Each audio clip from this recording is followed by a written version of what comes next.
जय श्री राम मित्रों, स्वागत है एक बार फिर से आपका अपने ही चैनल जेबीडी गोष्ट में। एक बहुत ही जरूरी सूचना देने का विचार आया।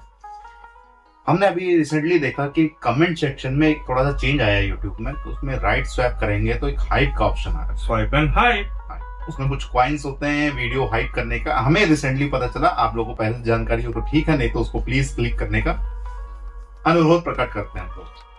बात करते हैं एपिसोड। तो एपिसोड में हमने देखा कि जो हमारे कुंवर प्रताप जी हैं वो युद्ध में किस प्रकार से शामिल होंगे, ये आइडेंटिटी रिवील कर दी गई। वो राज राणा बहादुर की सेना में शामिल होकर युद्ध करें। पूरी सेना में एक इकलौता सैनिक ऐसा था जो कवच पहने हुआ था, बाकी किसी ने कवच नहीं पहना हुआ था। हमको पहले ही पता चल गया कि वही इकलौता सैनिक जो है वो हमारे प्रताप, क्योंकि उन्हें आवश्यकता है भी छुपाने की, अपना चेहरा छुपा करके उस युद्ध में शामिल होने की उन्हें ही आवश्यकता। अपनी माता के दुख को उन्होंने देखा कि माता ने कैसे अपने पुत्र को हृदय से देख लिया। अपने नेत्रों से देख न पाए, लेकिन हृदय के कंपन से वो समझ गए कि हाँ, मेरा पुत्र यहीं है। उन्हें ऐसा आभास हुआ कि ये वही हो सकते हैं और छुपने का प्रयास कर रहे हैं। अब अपने पिताश्री का जो सपना है वो लेकर के वो राजा बहादुर सिंह की सेना में शामिल हो गए हैं कि किस तरीके से अफगान ध्वज को उखाड़ फेंक करके वहां पे मेवाड़ का ध्वज स्थापित किया। युद्ध बहुत दूर नहीं है, तो जल्दी से चलते हैं एपिसोड नंबर 16 पार्ट 1। हुकुम, एक और चौकी आ रही है। पग पग पर चौकी बनाकर रखी, पर तुम घबराओ नहीं। जैसे पहले रुक्का दिखाकर आगे बढ़े थे, वैसे ही रुक्का दिखाकर आगे बढ़ेंगे। जी हुकुम। बस एक लिंग जी इतना करें कि जब तक हम अपनी सीमा पर ना पहुंच जाए सभी राजकुमार सोते रहें, और विशेषतर प्रताप बाबू जी की नींद तो बिल्कुल ना खुले। प्रताप दादा भाई कहाँ है? कहीं भी गए हो, हमसे क्या। वैसे अच्छा ही ना वो यहाँ नहीं है। अगर वो यहाँ होते तो मुझसे आगे निकलने की होड़ कर रहे होते। पर हम जा कहाँ रहे दादा भाई? पता नहीं, पर कहीं भी जा रहे हो तब हमारे आगे हुकुम हुकुम करेंगे और हम मौज करेंगे। राज के बेटे हैं हम।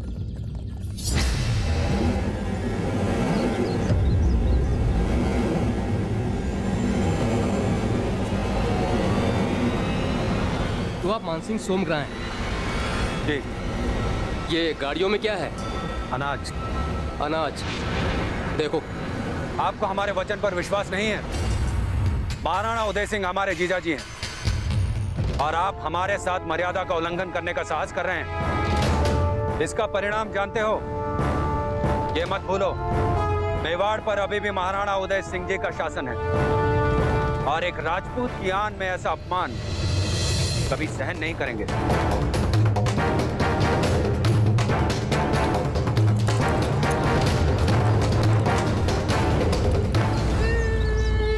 बच्चे, लेकिन उन्होंने तो कहा था इस गाड़ी में अनाज है।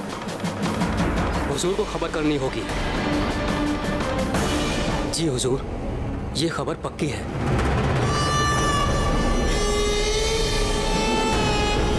उदय सिंह, दूर!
शम्स खान, ये सारे शस्त्र मेवाड़ राज कराने।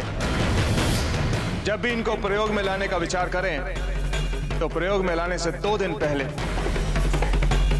कम से कम 2 दिन पहले इन्हें नींबू के पानी में भिगो के रखना मत भूलो।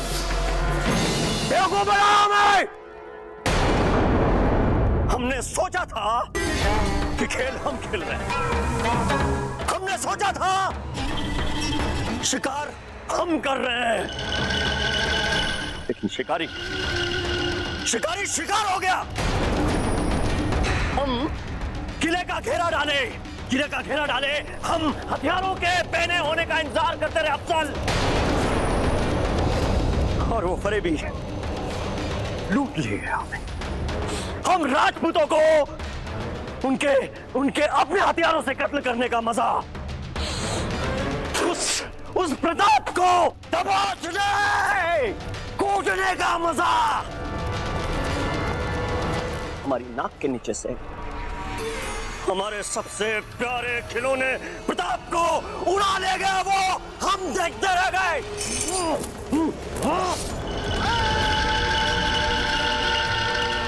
उदय सिंह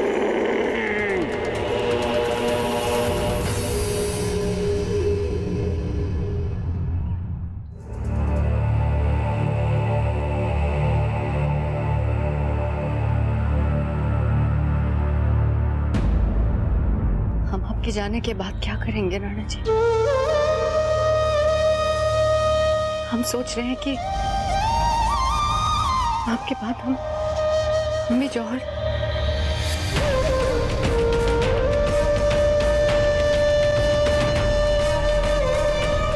हीरबाई जी,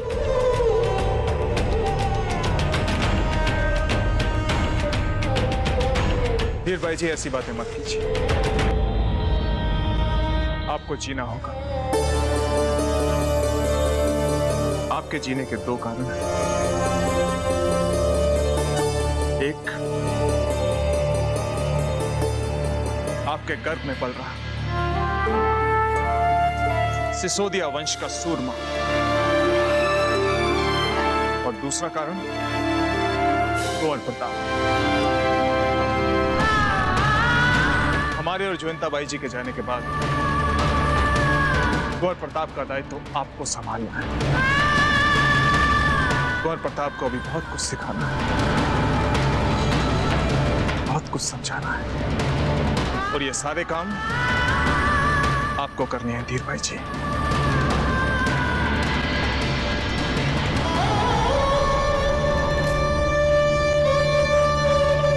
कुंवर प्रताप के लिए हमारे मन में बहुत ममता है राणा जी। इसलिए तो हम आपसे कह रहे हैं कि कुंवर प्रताप के लिए आपका दायित्व तो और भी बढ़ जाता है। कुंवर प्रताप मेवाड़ का भविष्य है। हुकुम, आपके लिए एक संदेश आया है। अंदर बुला लीजिए। राणा जी अभी रुके हैं। लगता है ग्वालियर से सैनिकों की टुकड़ी आ गई है।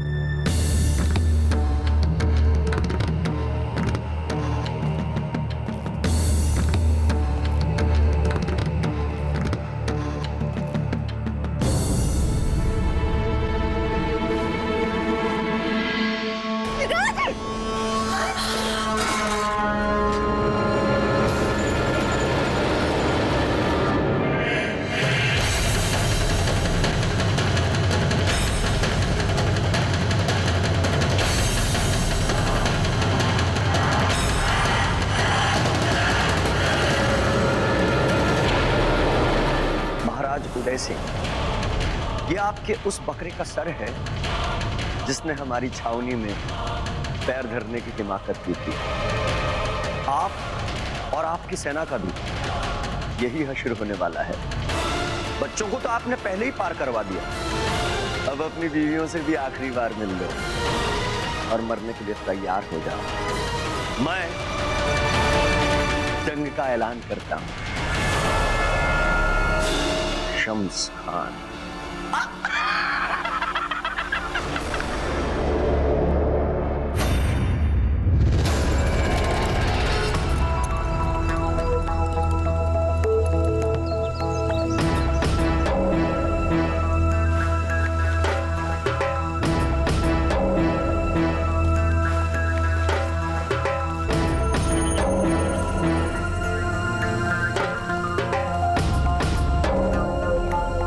आप दोनों जाग रहे हैं?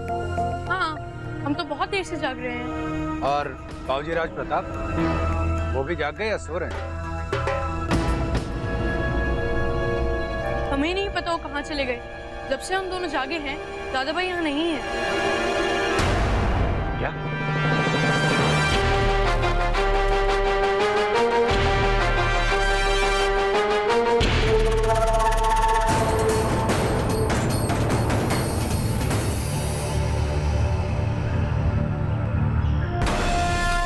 देख लीजिए, ये क्या अनर्थ हो गया।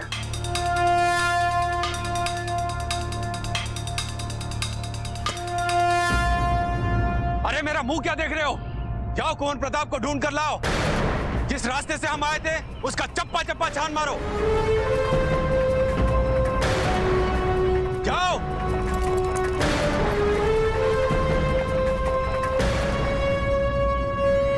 महारानी साहब,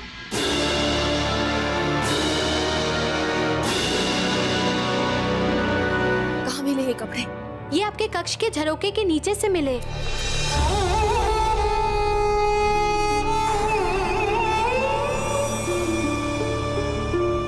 कुंवर प्रताप, हमारा हृदय झूठ नहीं बोल सकता।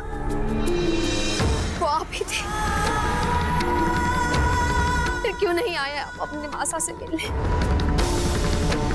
आपको एक क्षण भी नहीं लगा आपकी मासा कितनी चिंतित है। हे एकलिंगेश्वर नाथ जी, माँ चिंता में घुटी जा रही है कि ना जाने बेटा किस दशा में होगा। और कुंवर प्रताप से इतना भी ना हुआ कि पल भर आपके चरणों में सर रख के आशीर्वाद ही ले लेते। कम से कम आपके भी कलेजे पे ठंडक पड़ जाती जीजा। वो शक्ति और विक्रम तो बिल्कुल भी हटी नहीं बेना, कुंवर प्रताप इतने हठी नहीं। शिकार खुद यहाँ शिकार हो गया। ऐसा ही गाना शम्स सिंह के लिए एकदम ताजा ताजा प्रस्तुत हो रहा है। उनको सामने से ऐसा दिख रहा है, उल्लू बना आया। वो एक जोक मैंने सुना था अभी लेटेस्ट इंस्टाग्राम पे, तो उसमें क्या था कि एक पहले रेडियो टीवी पे कह के सुनाते थे ना कि भैया मेरी फरमाइश का ये गाना, मेरी फरमाइश का ये गाना। तो उसमें एक आदमी फोन करता है रेडियो स्टेशन पर, कहता है कि मुझे एक खोया हुआ पर्स मिला है जिसमें 15-20 हजार रुपए, फोन है और काफी आईडीज हैं। उस एक आईडी पे उसमें काफी चीजें और भी हैं, महंगी महंगी कुछ ज्वेलरी आइटम्स भी हैं, और उसमें एक आईडी निकली है। तो उस आईडी का जो नाम है वो है शम्स खान। तो इस वक्त आपको रिलेट कर पाए तो कहे तो वो, वाह आप तो बड़े नेक इंसान निकले, आपने रेडियो स्टेशन पे फोन किया है, आप उनको ये सब सामान लौटाना चाहते हैं, तो बताइए कैसे लौटाएंगे? कहते ना ना सामान वामान नहीं लौटाना, उनके लिए एक दर्द भरा गाना। मेरी ओर से। मेरी ओर से। तो ऐसा ही कुछ दर्द भरा गाना इस वक्त मेरी ओर से शम्स खान की। लेकिन अच्छा लगा, वो भाले में से नुकीला हैंडल ही नहीं किया। अगर समझ लीजिए तो युद्ध करने जाते तो मारते ही। वो पूजा एक दिन बकरी खो जाने वाले हाल है। युद्ध से पहले युद्ध के हथियार ही, लेकिन ऐसा नहीं है, उनके हथियार अभी भी सही सलामत हैं। देखिए जोक सपाट, बट अगर एपिसोड की सीरियसनेस को देखा जाए तो अभी भी कहीं ना कहीं शम्स खान के पास हथियार सही सलामत है। लेकिन अब 1-1 हो गया तो जंग का ऐलान शम्स खान ने कर दिया। अब उनको मजा नहीं आएगा उन्हीं के हथियार से मारने वाला, वो बस वो खो गया। हम सोच रहे थे हम हीरो हैं ना, हम हीरो। वो 2 दिन का इंतजार उनको बहुत भारी पड़ बेकार हो गया, बहुत भारी पड़ गया। यहाँ पे में थोड़ा सा शक्ति जी की भी थोड़ा नटखटपना जो है भारी पड़ सकती है। कि उन्होंने उनके चढ़ाने से ही सैनिकों ने जाके बता दिया कि बच्चे चले गए। लेकिन यहाँ कहीं ना कहीं अब सेफ है कुंवर प्रताप, क्योंकि कुंवर प्रताप भी चले गए हैं, ऐसा शम्स खान ने मान लिया है। लेकिन ये है कि जो युद्ध सडन होने वाला था, अब वो युद्ध का ऐलान उधर से हो गया, तो वो प्रिपेयर है। फिलहाल इस एपिसोड को मित्रों करना होगा यही समाप्त। शीघ्र ही मिलेंगे नए के साथ, तब तक के लिए राधे।